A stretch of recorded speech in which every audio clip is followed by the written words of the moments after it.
Hello and welcome to Luthra classes. हमारा आज का सब्जेक्ट है इकोनॉमिक्स। चैप्टर का नाम है बैंकिंग। जो टॉपिक आज हम कवर करने वाले हैं वो टॉपिक है quantitative instruments used by central bank to control money supply. इसके 2 पॉइंट्स हम पिछली वीडियो में पढ़ चुके हैं। अब इसी टॉपिक को हम कंटिन्यू कर रहे हैं 3rd पॉइंट से। तो आइए स्टार्ट करते हैं। हमारा 3rd इंस्ट्रूमेंट है statutory liquidity ratio SLR। It is the minimum reserve that every commercial bank have to keep with itself out of its total deposits in the form of liquid assets like cash, gold, securities, fixed assets। ये वो minimum reserve है जो हर commercial bank को अपने पास रखना पड़ता है, लेकिन किस में से रखेंगे? जितना भी total deposits, public deposits commercial bank के पास आता है उसमें से रखना है। अब ये जो पैसा रखना है ये ज़रूरी नहीं कि कैश की फॉर्म में ही रखना हो, इसलिए यहाँ पर लिखा हुआ है in the form of liquid asset. Liquid asset का मतलब होता है ऐसी कोई भी एसेट जो एकदम कैश में कन्वर्ट हो जाए। तो इसमें कमर्शियल बैंक कैश की फॉर्म में भी रख सकती है, गोल्ड की फॉर्म में, सिक्योरिटीज़ की फॉर्म में या फिक्स्ड एसेट्स की फॉर्म में, लेकिन ये मिनिमम रिजर्व हर कमर्शियल बैंक को अपने पास रखना ज़रूरी है। इसको बोलते हैं स्टैट्यूटरी लिक्विडिटी रेशियो। आइए अब देखते हैं कि ये एक्सेस डिमांड और डेफिशिएंट डिमांड को कैसे ठीक करता है। इन सिचुएशन ऑफ एक्सेस डिमांड यानी कि inflation, central bank raises SLR। Excess demand के टाइम पे सेंट्रल बैंक SLR का रेट बढ़ा देती है। बढ़ाने पर क्या होगा? By raising SLR now commercial banks have to keep more reserves than before with itself। SLR का रेट बढ़ने पर अब कमर्शियल बैंक्स को पहले से ज़्यादा रिजर्व अपने पास रखना पड़ेगा। इसकी वजह से क्या होगा? कमर्शियल बैंक्स के पास कैश बैलेंस पब्लिक को लोन देने के लिए कम बचेगा। तो आगे पढ़ते हैं। It results decrease in money supply in the form of credit. तो इस हिसाब से कमर्शियल बैंक्स के पास मनी सप्लाई डिक्रीज हो जाएगा उधार देने के लिए, क्रेडिट देने के लिए इन द मार्केट या in the economy, and excess demand is expected to fall. और सेंट्रल बैंक ये एक्सपेक्ट करती है कि एक्सेस डिमांड कम हो जाएगी।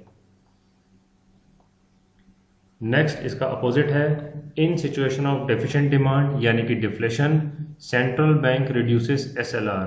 तो डेफिशिएंट डिमांड को ठीक करने के लिए सेंट्रल बैंक SLR का रेट रिड्यूस कर देती है। By reducing SLR, now commercial bank have to keep less reserves than before with itself। SLR का रेट कम होने पर कमर्शियल बैंक्स को अब पहले से कम रिजर्व रखना होता है, यानी कि कम रिजर्व रखने पर उनके पास कैश बैलेंस पब्लिक को लोन देने के लिए बढ़ जाता है। आगे पढ़ते हैं। It results increase in money supply in the form of credit. इससे इकॉनमी में या मार्केट में मनी सप्लाई बढ़ जाता है क्रेडिट की फॉर्म में, and deficient demand is expected to rise. और सेंट्रल बैंक ये एक्सपेक्ट करती है कि डेफिशिएंट डिमांड राइज करेगा। तो 4th हमारा इंस्ट्रूमेंट है open market operation. It is the sale and purchase of government securities by central bank with commercial banks. इसमें सेंट्रल बैंक गवर्नमेंट की सिक्योरिटीज की सेल परचेज करती है। सेल परचेज किसके साथ करती है? कमर्शियल बैंक्स के साथ, क्योंकि सेंट्रल बैंक डायरेक्टली पब्लिक से डील नहीं करता, इसलिए जो भी सेल परचेज होगी गवर्नमेंट सिक्योरिटीज की, पेपर टाइटल्स की, वो कमर्शियल बैंक के साथ होगी। आगे पढ़ते हैं। In situation of excess demand inflation, central bank sell government securities to commercial banks.